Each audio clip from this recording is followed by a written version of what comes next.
Hello hello hello and welcome to today's episode. बहुत दिनों के बाद एपिसोड रिलीज़ कर रहा हूँ क्योंकि एग्ज़ाम्स चल रहे थे। 15 फरवरी 2024 का दिन सुनहरे अक्षरों में लिखा जाएगा क्योंकि सुप्रीम कोर्ट ने जो डिसीजन दिया है इलेक्टोरल बॉन्ड्स के ऊपर वो ऐतिहासिक है। बहुत दिनों बाद ऐसा लग रहा है कि डेमोक्रेसी को बचाया जा सकता है क्योंकि इलेक्टोरल बॉन्ड्स का बिल ही अनकॉन्स्टिट्यूशनल था। जब तुम वो बिल देखते हो तो वैसा दिखता है कि it's like a white corruption done in open sight but according to the law. Actual में 2017 में जब इलेक्टोरल बॉन्ड को इंट्रोड्यूस किया गया था it was like a backdoor entry क्योंकि इससे एक अमेंडमेंट बनाया गया था फाइनेंस एक्ट में ताकि राज्यसभा से इसे बाईपास किया जा सके और डायरेक्टली बिल को पास किया जा सके। ऐसा करने की दो मेन रीजंस थे। फर्स्ट कि कैश फ्लो जो डायरेक्टली यूज होता थे, मतलब transport of money from location A to location B, उसे रोका जा सके। You can organise it through banking sector, उन्हें वो करना था।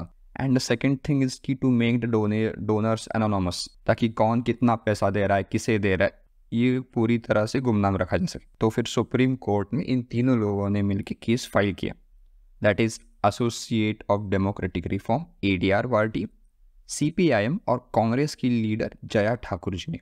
उनके 3 मेन मुद्दे थे और उन्होंने इन मुद्दों पर अपनी केस को रजिस्टर किया था। फर्स्ट कि इलेक्टोरल बॉन्ड्स वोटर के राइट ऑफ इंफॉर्मेशन को अपोज कर रहे, कि वो एक्सेस नहीं कर पा रहे कि कहाँ से कौन कितना पैसा दे रहा है, क्या पॉलिसीज बन रही है उसकी वजह से वगैरह। सेकेंड थिंग इज कि electoral bonds are against transparency. और थर्ड इज की donations by shell companies violates electoral integrity. Supreme court ने केस को एक्सेप्ट किया और जस्टिस चंद्रचूड़ के कॉन्स्टिट्यूशन बेंच ने गवर्नमेंट से कई सारे सवाल पूछे। द करंट गवर्नमेंट से बहुत सारे सवाल पूछे क्योंकि पहले रूल ऐसा था, अगर कोई बिजनेस सेक्टर या फिर कोई पूंजीवादी को अगर किसी पार्टी को सपोर्ट करना था तो वो अपने प्रॉफिट का सिर्फ 7.5% मैक्सिमम तक दे सकता था पैसे। बट ये जो नया इलेक्टोरल बिल आया था इसके अकॉर्डिंगली कोई कितना भी पैसा दे सकता है। Profit making company, loss making company, shell companies, कुछ लोगों ने तो 100% अपना जो ये रहता है फंड्स रहता है वो पूरे के पूरे इलेक्टोरल बॉन्ड्स के थ्रू पॉलिटिकल पार्टीज को दे दिए। तो ये क्यों दिए जा रहा है? क्योंकि ऑलरेडी अगर कोई कंपनी लॉस मेकिंग में है तो definitely they want to get political favours और उससे उनको रिटर्न में क्या मिलेगा? नए पॉलिसीज, नया contract, tenders, use just name it. इस सब पर जो रूलिंग दी है सुप्रीम कोर्ट ने वो बहुत ज़्यादा इंटरेस्टिंग है। सबसे पहली उन्होंने जो कहा कि लोगों को हक है जानने का कि कौन पैसे दे रहा है उनके नेताओं को। People have the right to know that who donates money to the leaders. Second, जो आदमी पैसा देता है पॉलिटिकल पार्टीज को उसे ही एक्सेस मिलता है नेताओं के पास। और ये जो चाय पानी पे जो चर्चा होती है इसी से बाद में पॉलिसीज बनती है। थर्ड, अपोजिशन पार्टी ने जो क्लेम किया था कि इलेक्टोरल बॉन्ड्स को ट्रेस नहीं कर सकते वगैरह या फिर मनी को बैकवर्ड ट्रेसिंग नहीं पॉसिबल है, supreme court has struck it down. Supreme court ने कहा है कि उस पैसे को बैकवर्ड ट्रेस किया जा सकता है।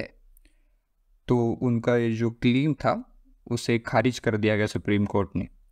नेक्स्ट, SBI को इलेक्टोरल बॉन्ड्स इशू करने रोकने होंगे।